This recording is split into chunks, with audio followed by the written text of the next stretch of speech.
کہ کفیل کے ساتھ جب معاملہ کسی بھی کاروبار کا بزنس کا طے کرتے ہیں تو اس میں وہ کفیل یہ بات طے کرتا ہے کہ مثال کے طور پہ میں تمہارا کفیل ہوں، مجھے اتنے پیسے دے دو، فکس رقم اتنی، باقی تم جتنا پرافٹ کما سکتے ہو کماؤ، یہ تمہارے اپنے اوپر ہے، جتنا تم یا جس طریقے سے تم اس کا ایک سلسلہ چلا سکو اپنے بزنس کا۔ تو کیا اس طرح طے کر کے ہمارے سوال سے پہلے ہمارے ساتھ مسز ناصر صاحبہ ہیں برمنگھم سے۔ السلام علیکم۔ السلام ورحمۃ اللہ۔ جی وعلیکم السلام ورحمۃ۔ علامہ صاحب کی خدمت میں السلام علیکم۔ وعلیکم السلام ورحمۃ اللہ۔ اللہ آپ کے علم، عمل اور عمر میں برکت عطا کرے، آمین۔ میرا آج ایک ہی سوال ہے کہ جیسے کہ علامہ صاحب شروع میں فرما رہے تھے کہ امت مسلمہ چار ذرائع سے اپنے مسائل کو سمجھتے ہیں اور ان کا حل نکالتے ہیں، قرآن پاک، حدیث پاک، اجماع اور قیاس۔ اسی طرح علماء کرام کبھی کبھی اجتہاد کا لفظ بھی استعمال کرتے ہیں، تو اس کی ذرا وضاحت فرما دیں۔ جی ٹھیک ہے، دعا میں یاد رکھیے گا۔ بہت شکریہ، جزاک اللہ۔ ہمارے ساتھ رہیے، انشاءاللہ تعالی ضرور آپ کے سوال پر بھی بات ہوگی۔ تشریف لانے کا بہت شکریہ۔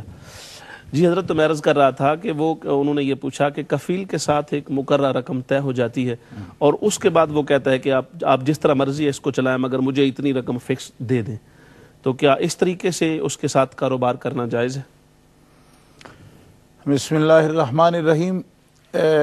مسئلہ یہ ہے جی کہ انہوں نے سوال کیا ہے سعودی عرب سے۔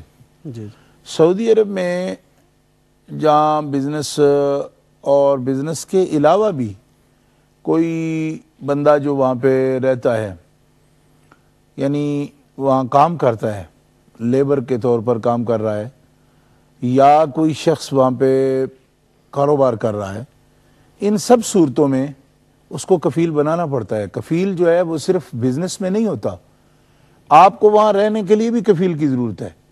یعنی اگر آپ وہاں پہ لیبر مزدور کے طور پر کام کرتے ہیں تو بھی آپ کا ویزا جو ہے وہ کسی کفیل کے متعلق ہوگا، آپ کو کسی آدمی کے انڈر اس کے تابع ہو کے رہنا پڑتا ہے، اور ویزے کا کفیل جو ہے اسی سے تعلق ہوتا ہے۔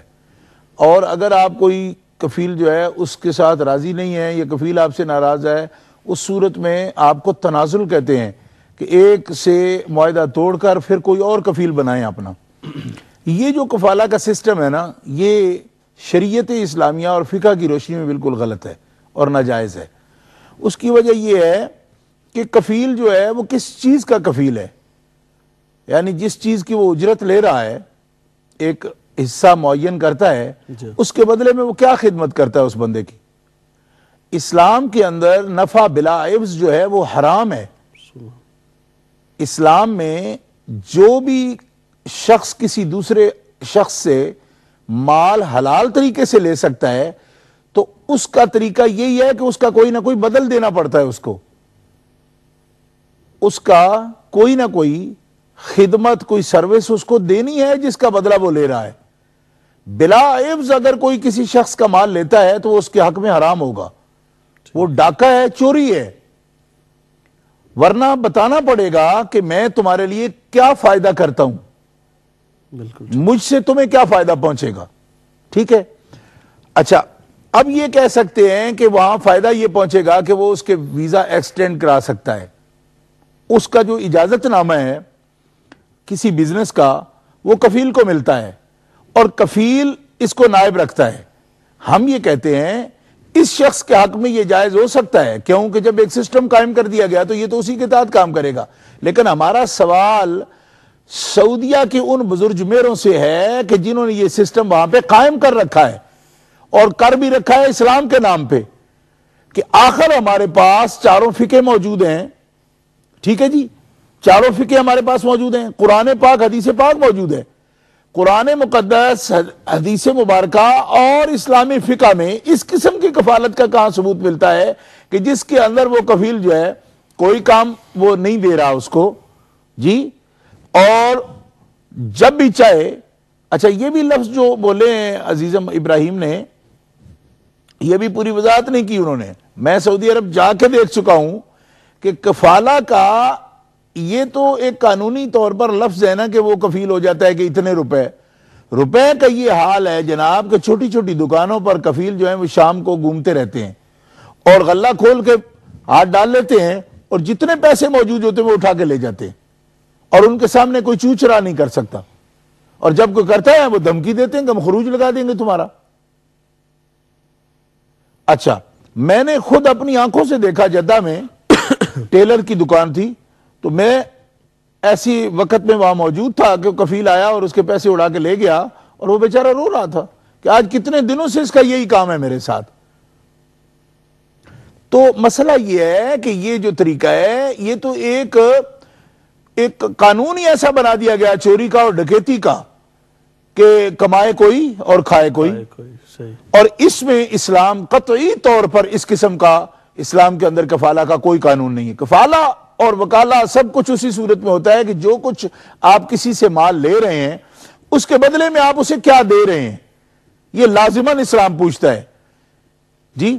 تو یا پھر گفٹ ہو، یا تو گفٹ ہو، ہبہ ایک جائز ہے اسلام کے اندر، کوئی آدمی اپنی مرضی سے اپنا مال دوسرے کو دے سکتا ہے، اپنے کپڑے، اپنا کوئی سونا دینا چاہے، دو کچھ بھی دینا چاہے، لیکن اس کے اندر کوئی معاہدہ تو نہیں ہوتا نا۔ ہبے میں کون سا معاہدہ ہے کہ وہ کہے کہ لازم ہے تم پر کہ تم مجھے اتنا دو، یا پھر خدا کا حق ہے عشر کا، جو خراج مسلمانوں کے لیے جو عشر جو ہے پیداوار پر لگایا گیا ہے، اور اس کے اندر بھی اسلام کے اندر بھی یہ بات موجود ہے۔ عشر اب قرآن کا مسئلہ ہے، آتو حقہ یوم حصادہ ولا تسرفوا انہ لا یحب المسرفین، کہ کاشتکاری پر بھی اللہ تعالیٰ نے حق غربا کا رکھا ہے کہ اگر ایک آدمی کے پاس بہت زمین ہے اور وہ فصل اٹھا رہا ہے تو اللہ تعالیٰ فرماتا ہے کہ تم اس کی کھیتی اٹھانے سے پہلے اللہ کا حق جو ہے وہ ادا کرو، اور وہ حق جو ہے عشر اور عشرین کا فرق ہے اس کے اندر بھی۔ آپ اندازہ فرمائیں کہ جس پانی پر اگر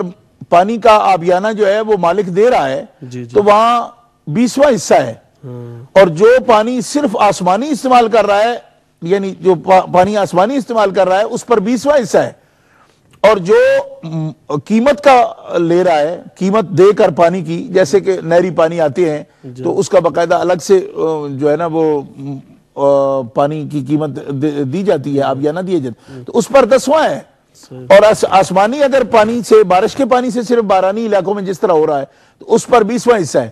یعنی اللہ تبارک و تعالیٰ جل شانہ بندوں کی حالت دیکھ رہا ہے، بالکل صحیح، ٹھیک ہے، کہ جس میں پانی مفت مل رہا ہے ان کو خدا کی طرف سے، اس میں زیادہ رکھا، اور جس پہ پانی قیمتاً لے رہے ہیں اس میں کم رکھا۔ اس کی وجہ یہ ہے کہ وہ جب پانی قیمتاً لے رہے ہیں تو اس پر اس اللہ تبارک تعالیٰ کی طرف سے جو حق رکھا گیا اس میں بھی کمی کر دی گئی تاکہ اس پر بوجھ نہ پڑے کاشتکار پر بھی۔ اب یہ کفالت اس قسم کی جناب کہ جو بھی کاروبار ہے اس کو کچھ مل رہا ہے نہیں مل رہا ہے، آپ کے ساتھ معاہدہ ہے، وہ بیچارہ مجبور ہے، وہ اس کی اتنی بکری بھی نہیں ہو رہی لیکن پابند ہے کہ آپ کے ساتھ 1000 لکھا ہے تو 1000 دینا ہے، مرتا کیا نہ کرتا وہ ادھار لے کر بھی دے۔ یہ ایک خالصتاً جو ہے نا ڈکیتی ہے، اور ایسی ڈکیتی ہے جو مولویوں کے ہاتھوں ہو رہی ہے جی۔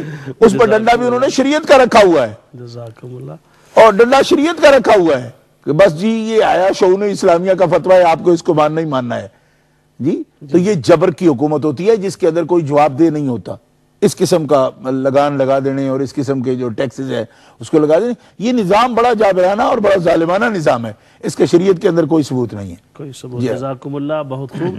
استحصالی نظام کی کسی سطح پر اسلام حوصلہ افزائی نہیں کرتا۔ ناظرین، آپ نے بہت پیارا جواب سماعت فرمایا۔ ہمارے پاس ایک وقفہ کا وقت ہوا ہے، اجازت دیجیے دوبارہ آپ کی خدمت میں حاضر ہوتے ہیں۔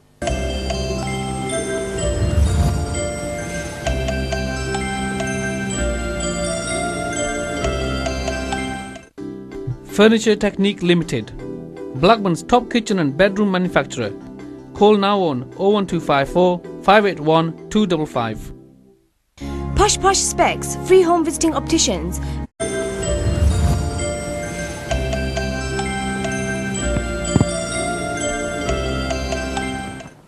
بسم اللہ الرحمن الرحیم۔ ویلکم بیک ناظرین گرامی، پروگرام میں وقفہ کے بعد دوبارہ آپ کی خدمت میں حاضر ہیں۔ وقفہ پر جانے سے پہلے ہماری گفتگو جاری تھی اور اس سوال پر گفتگو ہو رہی تھی کہ کفالت کا جو نظام ہے سعودی عربیہ کے اندر اس کی کیفیت کیا ہے اور اس پر